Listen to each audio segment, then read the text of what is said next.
साहित्यरत्न अण्णाभाऊ साठे यांचा जयंती महोत्सव हा साजरा करीत आहे आणि साजरा करीत असताना महापुरुषांच्या विचारावरती काम झालं पाहिजे। महापुरुषांच्या विचारावरती, महापुरुषांच्या विचारधारेच्या विरोधात काम नाही झालं पाहिजे। काल अण्णाभाऊ साठे त्या चिराग नगरला उद्घाटन झालं, काल उद्घाटन झालं तिथं, आणि ते उद्घाटन करताना सत्यनारायणाची पूजा केली। तिथं काय केलं, आयुष्यभर अण्णाभाऊ साठेंनी त्या कर्मकांडाला विरोध केलाय, पण तिथं त्या बीजेपीच्या फडणवीसने काय केलं, सत्यनारायणाची पूजा केली। ठीक आहे, सत्यनारायणाची पूजा केली करा, पण आरटीला अण्णाभाऊ साठे महामंडळाला निधी तेवढा दे की। सत्यनारायण आमच्या इकडे घालताय, निधीच नाही त्याला।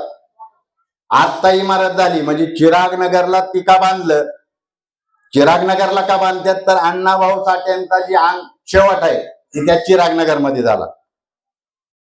आणि महाराष्ट्र शासन आता जरी फडणवीस काही पण सांगत असेल तरी आमच्या महापुरुषांचा अपमान काँग्रेसने बी केलाय आणि बीजेपीने बी केलाय। कसा ती सांगतो, अण्णाभाऊ साठे यांच्या माहितीच्या अधिकारात मी पाठीमागे बी सांगितलंय, 2013ला एका 8वीतल्या मुलीने माहिती मागवली महाराष्ट्र शासनाला, त्या अण्णाभाऊ साठे यांचं संपूर्ण नाव आणि त्यांचं नागरिकत्व सांगा, आणि महाराष्ट्र शासनाने माहितीच्या अधिकारात ते उत्तर काय दिलं, त्यांना नाव माहित नाही आणि नागरिकत्व माहित नाही अण्णाभाऊ साठेंचं। आणि अण्णाभाऊ साठेंनी रशियात जाऊन छत्रपती शिवाजी महाराजांना बाहेर कोणी नेलं, बाहेर रशियात समुद्राच्या पलीकडे, ब्राह्मणांनी नेलं नाही, मराठ्यांनी नेलं नाही, अण्णाभाऊ साठेंनी नेलं। रशियात जाऊन पवार महाराजांची माहिती तिथं सांगितली, आणि छत्रपती शिवाजी महाराज काही जगाला सांगणार कोण आहे, अण्णाभाऊ साठे। आणि अण्णाभाऊ साठेंची ती रॉयल्टी जरी भेटली ना परत आता, तरी अण्णाभाऊ साठे महामंडळाचं सगळं कर्ज माफ होईल, एवढी तर रॉयल्टी भेटल। परंतु ही लोक काही करत नाहीत। आणि आता त्यांनी आता काय लावलेलं आहे, आज म्हणजे सगळीकडे दोन्ही बाजूने दोन, हिकडे बी RSS ची एजंट आहे आणि हिकडे बी RSS ची एजंट आहे, दोन्हीकडनं महापुरुषांच्या अवहेलना चालली। महापुरुषांच्या विरोधात, जातीच्या विरोधात असं बोललं जात आहे, शिवाय देतात, आणि त्याला कारण काय दिलं जात आहे, वर्गीकरण। आणि मग फडणवीस काय म्हणतोय, सभागृहात काय सांगितलं की वर्गीकरण जे आहे ते आम्ही कुठं करतोय, ती सुप्रीम कोर्टाने सांगितलंय। मग मी फडणवीसला विचारतो, फडणवीसनी आधी हे सांगावं की सुप्रीम कोर्टाने त्याच्या अगोदर इम्प्लिकल डाटा द्यायला लावलाय ना, इम्प्लिकल डाटाच नाही ना आमच्याकडे आता मी ती पाठीमागे एक हे बघितलं की मातंग समाजातली BA झालेली पोरं घरी, BA झालेला तर ह्यांचा शिक्षण मंत्री झाला, BA शिकलाय ती, प्रल्हाद जोशी जे आहे ती BA शिकलेला आहे। मग BA शिकलेला त्यांचा शिक्षण मंत्री होतो, BA शिकून आमचं पोरग काय करताय, आमचं घरी। पण तुम्ही ही जी फूट आहे, ही जी फूट पाडायचं जे काम केलं या RSS BJPने, हे का केलं असेल, तुम्ही वाहनाच्या दुकानात समजा भांडण लागलं, शांतीलालनी कधी शिव्या नाही दिले, पण आपण शांतीलालचं घेऊ, शांतीलालच्या दुकानात समजा वाघमाऱ्यांचं पलीकडचे आहेत का नाही भंडारी, ह्यांचं भांडण लागलं, भंडाऱ्याचं वाघमाऱ्यांचं भांडण कोणाचं आहे, शांतीलालचं भंडाऱ्याचं आहे, म्हणजे वाघमाऱ्यांचं भंडाऱ्याचं आहे। शांतीलाल घरात नाही येऊन पळून येऊन काय म्हणतोय, हे काय मारा मांगासारखा कालवा लावलाय, आता काय संबंध आहे आमचा, अरे हाय का आमचा काय संबंध आहे का त्यात, म्हणजे मी यांची फक्त नाव आहे तर तुम्हाला कळायसाठी घेतली। भांडण दुसऱ्याचं असतं आणि शिव्या आपल्याला बसतात का नाही, कालवा केला, काय कालवा लावला, अरे आम्हीच करतोय। तुम्ही संसदेत बघा की कालवा किती करतात, ती कुठं आमची आहे ती, ही जी केले षडयंत्र केलेलं, ही षडयंत्रात आपल्या सगळ्यांचं नुकसान आहे, आपल्या सगळ्यांचं नुकसान आहे।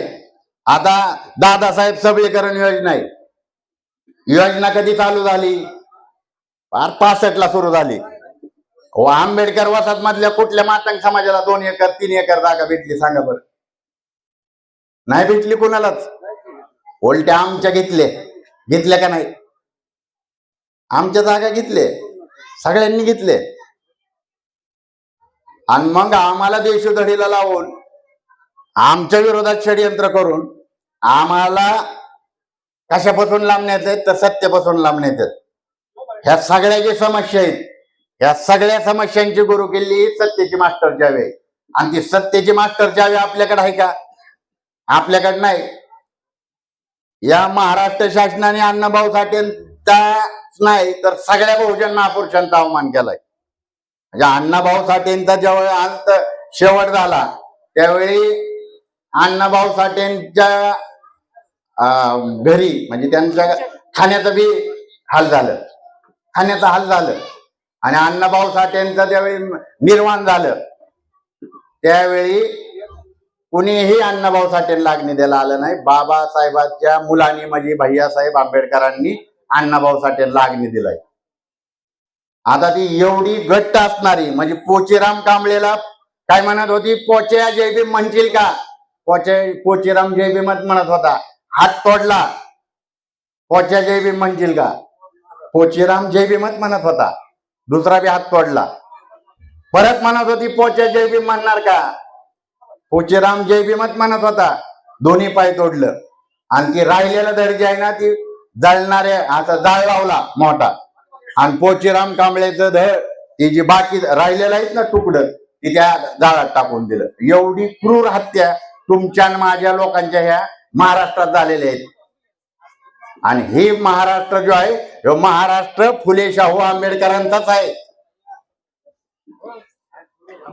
कारण ही जी व्यवस्था आहे ही व्यवस्था वर्णवादी व्यवस्थेवर आधारित आहे. आणि ही वर्णवादी व्यवस्था जी आहे ही वर्णवादी व्यवस्था या देशातून समूळ नष्ट करण्याचं काम कोणी केलं असेल तर ती या बहुजन महापुरुषांनी केलंय. परंतु त्या बहुजन महापुरुषांना एका जातीच्यात अडकवण्याचं षडयंत्र इथल्या काँग्रेस, राष्ट्रवादी आणि बीजेपीच्या सरकारने केलंय. म्हणजे बीजेपी वाली बेकार आहेत आणि काँग्रेसवाली चांगली आहेत असं काही नाही. दोघं बी एकाच बापाचे आहेत. एक सौतीचा आहे आणि एक मावशीचा आहे. जातीवादी दोघं आहेत. बीजेपी वाली उघड आहेत, ही राष्ट्रवादी काँग्रेसवाली जात नाहीत. हा करतात की. आता आम्हाला तिकडं त्या 2009ला त्या पुरंदर मध्ये त्या ह्याला उमेदवारी दिली दुर्गाडे सरांना. आणि राष्ट्रवादीवालीच मेसेज काय पाठवायची, दिवसभर त्या दुर्गाडे सरांवर प्रचार करायचे, रातची मेसेज पाठवायची वाजवा टाळी पाडा माळी, ती माळ्याचं होतं म्हणून. हा ही परिस्थिती आहे. इकडे शिरूरला त्या गावड्यांना उमेदवारी दिली, धनगर समाजाचे होते. दिवसभर त्यांचा प्रचार करायचे, रातचा मेसेज काय पाठवायची, दाखवा गाजर पाडा धनगर. आणि झालं, हे केलं.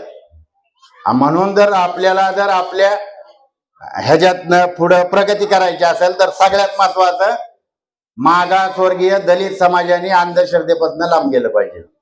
जोपर्यंत आपण अंधश्रद्धेतनं लांब जात नाही तोपर्यंत आपल्याला प्रगती करता येणार नाही. आणि आम्ही ज्या वेळेस बघा की आपल्याला आपलं देव असायचं, आपलं देव जर प्रसन्न झाला तर भीती वाटेल. आणि ह्यांचा देव खडी साखर मध्येच प्रसन्न होतो. खडी साखर वाटली तरी त्यांचा देव प्रसन्न. आम्हाला देव सुद्धा आमचं तसलंच दिलं सगळं खवडं भांड. हा सगळं देव बी आम्हाला खवडं भांड आहेत. आता आकाड संपत आलाय बघा की, शिवचायला लक्ष्मी आई मर्यायला कोण असते. हा उरसत आता आपल्या गावचा उरूस आहे. उरसात आम्हाला मान काय माहितीये का? आम्हाला मान तेल्याचा मान आहे बोकड कापायचा.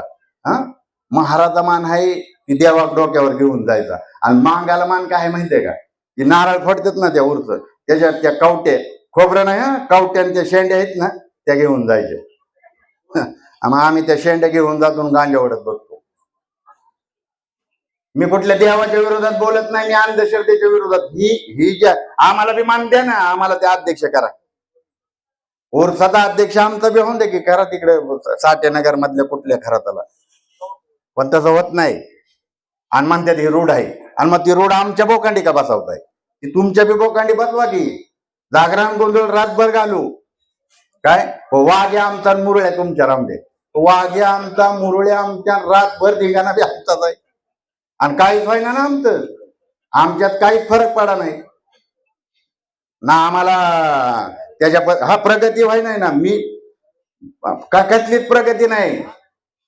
अहो आम्हाला रेडा कापावा लागतो, बोकाड कापावा लागतो, कोंबडा कापावा लागतं, काय काय काय कापावं लागतं काय ते हेच नाही. मग ही जी सगळी अंधश्रद्धा आहे, या अंधश्रद्धेतनं जर आपण बाहेर पडलो तर आपल्याला शिक्षण चांगलं भेटल. महात्मा फुले 1846 हंटर साहेबासमोर फटके कपडे घालून उभा राहिलं आणि हंटर इंग्रजांना कन्व्हिन्स केलं की ह्या देशात प्राथमिक शिक्षण हे सक्तीचं पाहिजे. आणि आज बी आम्हाला कुणाला ऍडमिशन भेटत नाही.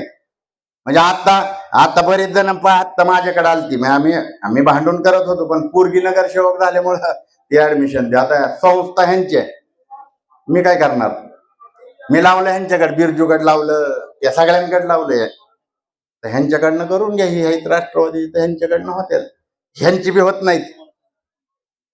हा नाही कुणाला तर ऍडमिशन नाही. महात्मा फुले फटके कपडे घालून तिथं उभं राहिलं होतं, त्यावेळेस प्राथमिक शिक्षण सक्तीचं झालं. शाहू महाराजांनी जर आईबापांनी पोराला शाळेत पाठवलं नाही तर त्या काळात 1 रुपया दंड केलता. बाबासाहेब आंबेडकरांनी त्या शाळेसाठी शिक्षणासाठी संस्था काढली. त्या PSC मध्ये कुणालाही फी नसती, फुकट ऍडमिशन असतं. तुम्ही औरंगाबादला जावा, मुंबईला जावा. बाबासाहेबांच्या संस्थेत म्हणजे बाबासाहेबांना पीपल एज्युकेशन सोसायटी काढली, त्याच्यात फ्री मध्ये ऍडमिशन होतं. मग इथल्या प्रस्थापितांच्या संस्थेत का होत नाही? द्यायला पाहिजे ना. शिक्षण आहे, शिक्षण जर बारामतीत शिक्षण फ्री भेटलं फ्री मध्ये तर बारामतीची प्रगती होईल. बरोबर आहे का नाही? नाही तर बारामती फर्स्ट क्लास आणि बारामती थर्ड क्लास ठेवून काय होणार आहे? बारामती आपण फर्स्ट क्लास फिरायला दुसरीकडनं लोक येतील, तिकडं गोव्यावरनं बी इकडे येतील फिरायला, बारामती बघायला. बारामती तर फर्स्ट क्लास दिसेल, पण बारामतीत राहणारी बारामतीकर जर थर्ड क्लास असतील तर काय उपयोग होणार आहे? त्या कशाचाच उपयोग होणार नाही.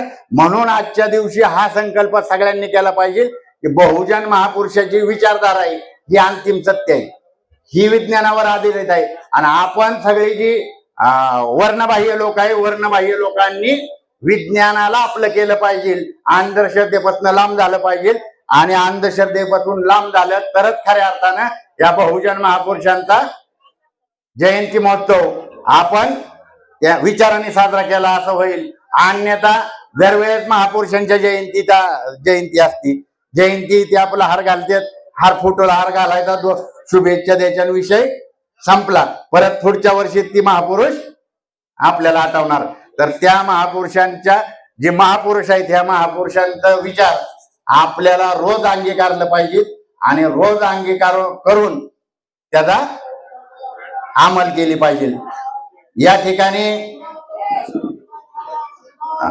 आज आपण अण्णाभाऊ साठे यांचा जयंती महोत्सव साजरा करीत आहोत. अण्णाभाऊ साठेंच्या ज्या कथा कादंबऱ्या जर वाचल्या, त्यांच्या जर कादंबरी जरी वाचली, जरी कादंबरी असली तरी त्या कादंबरीतलं जी पात्र आहे ती पात्र प्रेरणा देणार आहे. फकीरा त्याच्यात जी लिहिलेलं आहे ती प्रेरणा देणार आहे. आणि मग जी प्रेरणा देणारी आहे, ज्याच्यापासून आपल्याला प्रेरणा जागृती येणार आहे, त्या गोष्टी आपल्याकडनं त्याला चालना मिळाली पाहिजे. आणि शिक्षणाचा सगळ्यात मोठा जर आपल्याकडे अभाव काय असेल तर आपल्याकडे सगळ्यात मोठा अभाव आहे शिक्षणाचा. आणि त्याच्यामुळे आता नगराध्यक्ष बी इथं आल्यात. बारामती नगर परिषदेने CBSE बोर्डाच्या शाळा इकडे चालू केल्या पाहिजेत, तसं यांनी सांगितलंय. मी करणार आहे म्हणून अध्यक्षांनी अध्यक्षांनी जाहीर केलंय. माझ्या शेजारी येत आहे, पण ती आमराईत झाली पाहिजे पहिली. मग आमराईतल्या मुलांना जर CBSE शिक्षण फ्री मध्ये भेटलं तर महात्मा फुलेंनी हंटर आयोगासमोर जी दिलेली साक्ष होती, महात्मा फुलेंचं ते काम सचिन शेट्टी पूर्ण केलं असं होईल.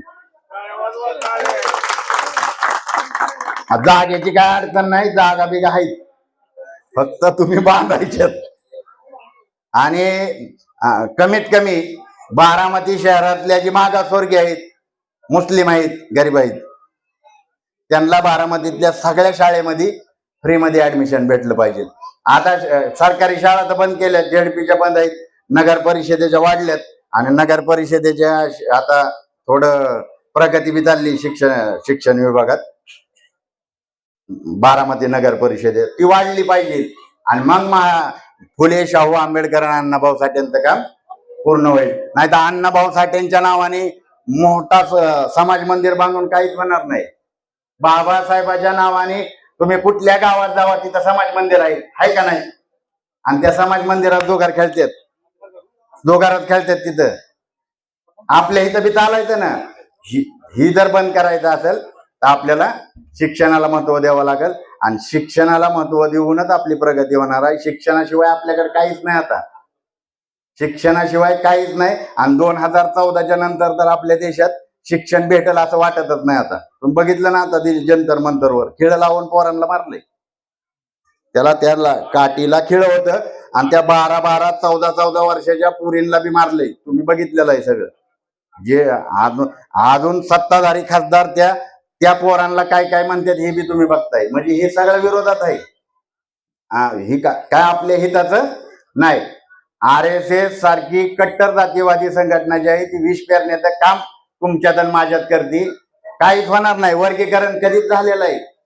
मी तुम्हाला वर्गीकरणात आता बरेच मान्यवर आले, 1-2 मिनिटं घेतो फक्त. वर्गीकरण कधी झालंय? कधीच झालेलं आहे. भीमनगर हाऊसिंग सोसायटी पलीकडेच आहे. भीमनगर 40 घरांची सोसायटी आहे, बरोबर आहे? 40. त्याच्यातली 35 घरं बौद्धांची आहेत आणि 5 घरं मातंगांची आहेत. भिशे, मोरे, आडागळे, अलीकडचं ती पण मातंग समाजाचं, पाठीमागचं हरुबाई, ही 5 घरं मातंग समाजाची आहेत. वर्गीकरण त्यावेळेच झालंय. वर्गीकरण काय आत्ताचा विषय. आत्ताही म्हणतात फडवणीतला करायचंय ना, फडवणीच्या दम आहे तर फडवणीतने उत्तर प्रदेशात करून दाखवावं. मी ह्या वर्गीकरणाच्या विषय वर्गीकरणाच्या संदर्भात ज्यावेळी आपला मोर्चा झाल्यानंतर दुसऱ्या दिवशी अजितदादांबरोबर फोनवर बोलणं झालं माझं. मी दादांना म्हणलं मी तुमच्या विरोधात मोर्चा काढणार आहे. म्हणलं मी काय केले? दादा मला म्हणले मी काय केले? मी म्हणलं ती वर्गीकरण करून तुम्ही आमच्यात भांडण लावताय. मला दादा म्हणले काळूराम माझा काही संबंध नाही, ती कोर्टाने हे दिलाय, सुप्रीम कोर्टाने निकाल दिलाय, आणि त्याची पण मग त्याच्यानंतर तुम्ही बरीचशे जण त्यांना भेटायला हे गेला. मग जर राष्ट्रवादीला नाही करायचं, एकनाथ शिंदे मोर्चा काढायला लावतात, मग फडणवीसच का करतोय? तर ही मोठं षडयंत्र आहे. आणि ह्याच्यापासून आपलं काय करायचंय? त्यांना आपल्यापासून सत्तेची चावी दडवायची. सत्तेची चावी आपल्यापासून दडवायची. कारण ही चावी दडवण्यासाठी त्यांनी वारंवार प्रयत्न केलाय. मराठवाडा विद्यापीठाला ना बाबासाहेब आंबेडकरांचं नाव द्यावं म्हणून लहानपणापासून आपण भांडत होतो ना. 20 वर्ष संघर्ष झाला, आमच्या 2 पिढ्या बाद झाल्या त्यात. आणि ज्यावेळी मागणी महाराष्ट्रात होती त्यावेळी राजीव गांधी या देशाचं प्रधानमंत्री होतं. महाराष्ट्रात मागणी होती, आंदोलन महाराष्ट्रात चालू होतं, माणसं मरत महाराष्ट्रात होती, आणि राजीव गांधीनं डॉक्टर बाबासाहेब आंबेडकर युनिव्हर्सिटी कुठं स्थापन केली? लखनौला. आणि त्याचं निमंत्रण दिलं कांशीराम साहेबांना की तुमच्या हस्ते करायचं या. कांशीराम साहेबांना बाकीच्या समाजाला भारी वाटलं का आपल्या माणसाला बोलावलंय. साहेबांनी सांगितलं मी जाणार नाही, कारण राजीव गांधी आपल्याला फसवतोय. राजीव गांधीला कांशीराम साहेबांनी सांगितलं की भाई ये मांगनी तो महाराष्ट्र वालों की है, वो यूनिवर्सिटी तो महाराष्ट्र के लोगों को चाहिए, मुझे नहीं चाहिए, मुझे तो सत्ता की चावी चाहिए. आणि मग उत्तर प्रदेशातल्या तो बहुजन समाज, दलित समाजाला साहेबांनी समजून सांगितलं की राजीव गांधी आपल्याला फसवतोय, आपल्याला सत्तेची चावी घ्यायची, युनिव्हर्सिटी नाही. आणि मग तिथल्या समाजाने 93ला बहन मायावती जे उत्तर प्रदेशाच्या मुख्यमंत्री झाल्याने एका सहित 8 विद्यापीठ स्थापन केली. अहिल्यादेवी होळकरांच्या नावाने युनिव्हर्सिटी आहे उत्तर प्रदेशात. महात्मा फुलेंच्या नावानं, सावित्रीमाई फुले, बाबासाहेब आंबेडकर, शाहू महाराज यांच्या नावाने, गौतम बुद्धांच्या नावाने युनिव्हर्सिटी. जगात कुठं नाही एवढी भारी युनिव्हर्सिटी आहे. 1 रुपया लागत नाही नोएडा आपल्या देशात सगळ्यात महाग जिथं जमीन आहे ना ती नोएडा शहर आहे. आणि त्या नोएडाच्या गौतम बुद्ध युनिव्हर्सिटीत 1 रुपया लागत नाही. VIP सारखं सगळे आहे. तिथं झालं. म्हणून आपल्याला पण ह्या महाराष्ट्रात ही सत्तेची चावी हातात घेतली पाहिजे. आता भांडत बसण्यात काहीच अर्थ नाही.